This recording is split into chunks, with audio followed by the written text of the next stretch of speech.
Oke guys, welcome to Black Corner. Hari ini kita bakal bawain tentang misteri tentang seseorang yang kanibal. Oke, dia ada di Jepang ya guys. Gue bakal ceritain dari awal. Issei Sagawa lahir prematur. Issei Sagawa ini biasa dipanggil Pang atau Pang ya. Pada tanggal 26 April 1949 di Kobe, wilayah Hyogo, Pang ini hidup berkecukupan. Ayah si Pang ini, Akira Sagawa, adalah seorang ahli perniagaan yang pernah bertugas sebagai presiden Kurita Water Industry. Dan datuknya atau saudara dari ayahnya pernah menjadi editor untuk The Asahi Shimbun. Nah, sejak kecil dia bertumbuh besar dengan badan yang sangat kecil. Sejak kecil dia bertumbuh besar dengan badan yang sangat kecil. Maksudnya waktu kecilnya dia badan itu kecil guys. Jangan ngeheng di situ. Nah, dia sering sakit juga guys. Jadi orang tuanya tuh protektif sama dia. Nah, sejak lahir dia tuh punya dua hobi. Atau hobi-hobinya tuh aneh sebenarnya. Aneh-aneh lah ya, namanya juga orang aneh ya. Sejak duduk di kelas 1 SD, dia mulai mempunyai fantasi paha lelaki yang nikmat. Fantasi paha lelaki yang nikmat gimana ya? Gue bingung. Ya serem guys. Terus dari kecil pun dia juga sudah dijauhi sama teman-temannya. Dan dia telah curcol sahabat yang nggak ada sahabat. Jadi dia kayak suka berfantasi gitu guys, suka menghayal gitu. Nah, oke, kita masuk ke saat dewasanya. Saat dewasa, Sagawa memiliki minat dan ambisi dalam bidang literatur yang akhirnya mengantarkannya ke Paris untuk mendapatkan gelar PhD-nya. Bayangkan titel sebagai manusia kanibal. Salah saya. Sorry. Bukan dapat gelar PhD, malah dapat gelar kanibal. Semula berawal saat dia mengundang temannya, seorang pelajar berkebangsaan Belanda bernama Rini Hatterveld, untuk datang ke tempatnya pada tanggal 11 Juni 1981. Nah, si Pang saat berusia 32 tahun itu beralasan akan membantu si Hatterveld ini, yang teman yang bakal ke apartemen ini, untuk menerjemahkan teks bahasa Jermannya. Ternyata si Pang bukannya membantu si Hatterveld, melainkan menembaknya hingga tewas, gengs. Tak berhenti sampai di sana, gengs. Bukan ditembak aja nih. Si Pang pun memakan Hatterveld hingga beberapa hari kemudian. Memakan, gengs, dibagi-bagi. Belakangan diketahui jika si Pang memang sudah menargetkan untuk memakan Hatterveld dengan alasan untuk menyerap energinya, gengs. Jadi gengs, dia nggak langsung makan habis kayak serigala makan makan buruannya. Jadi dia ke supermarket dulu, beli pisau, beli gergaji dan lain-lain untuk memotong satu demi satu tubuhnya, gengs. Nah, karena Hatterveld digambarkan sebagai seorang gadis cantik dan sehat, sementara si Pang menganggap dirinya lemah, jelek dan kecil. Tingginya aja cuy, cuman 152, pendek. Pang pun berusaha menutupi jeleknya dengan membuang sisa tubuh Hatterveld di danau. Dan saat itulah polisi setempat mengetahui perbuatannya. Saat rumahnya digeledah, masih ada temuan sisa tubuh di dalam lemari pendinginnya. Alih-alih dihukum, si Pang dinyatakan gila sehingga tak dapat mengikuti pra-peradilan di Prancis.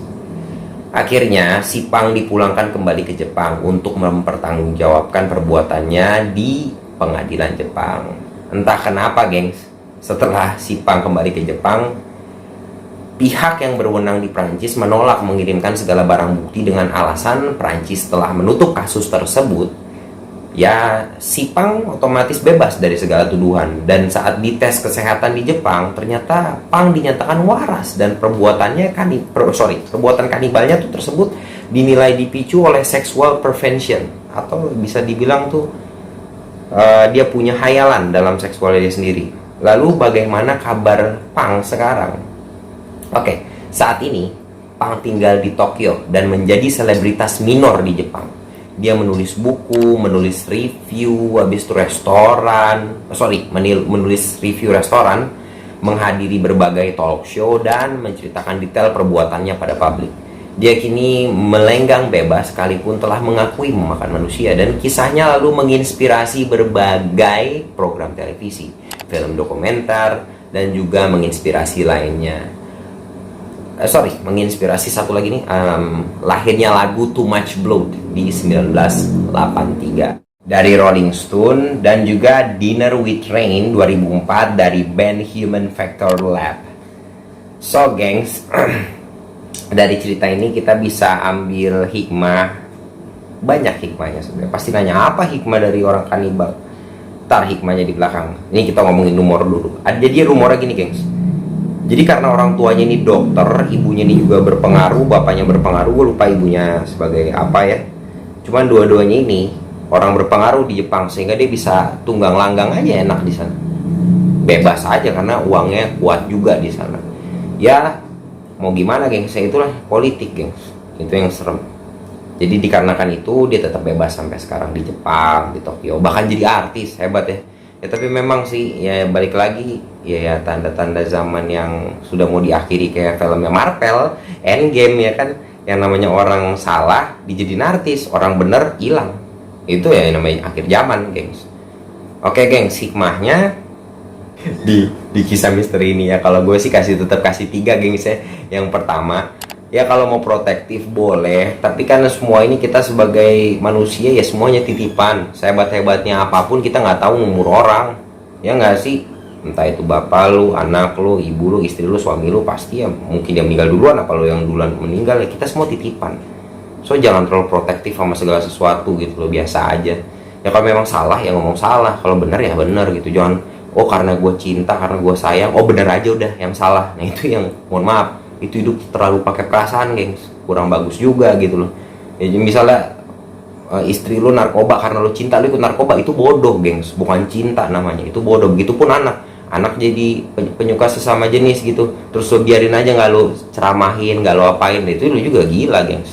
Ya lu lama-lama gila juga. Terus yang kedua ya, kita harus lebih aware. Yang tadi kan yang pertama tuh kita jangan terlalu protektif, yang kedua kita harus lebih aware sama keluarga kita gitu loh. Keluarga kita tuh gimana gitu loh. Ngerti gak sih aware tuh? Kayak lebih banyak ngajak ngobrol, terus kayak lebih ngasih perhatian lah, aware. Karena bukan hanya uang dan makanan aja yang mereka butuh, tapi perhatian kita, ilmu yang kita punya, begitu juga masa depan yang kita build buat dia gitu loh gengs. Bukan sekedar kasih makan terus ketawa-ketawa seneng deh. Nah yang terakhir ya gengs, jangan lupain peran Tuhan lah, apapun ya enggak, pasti ada peran Tuhan di sini. Banyak doa, juga banyak ngikutin hal-hal yang ya gue nggak tahu sih di sono agamanya apa ya gue lupa ya, gue ngomong ya ini buat kita ya gengs, ya siapa tahu ada juga orang muslim yang kanibal, Sumanto yang gitu. Nah ya, so ya harus jadi ilmu pengetahuan sama agama tuh harus saling bekerja sama ya. Tapi setahu gue sih kayaknya nggak ada deh yang penyakitan banget gitu kalau di Indonesia mah ya.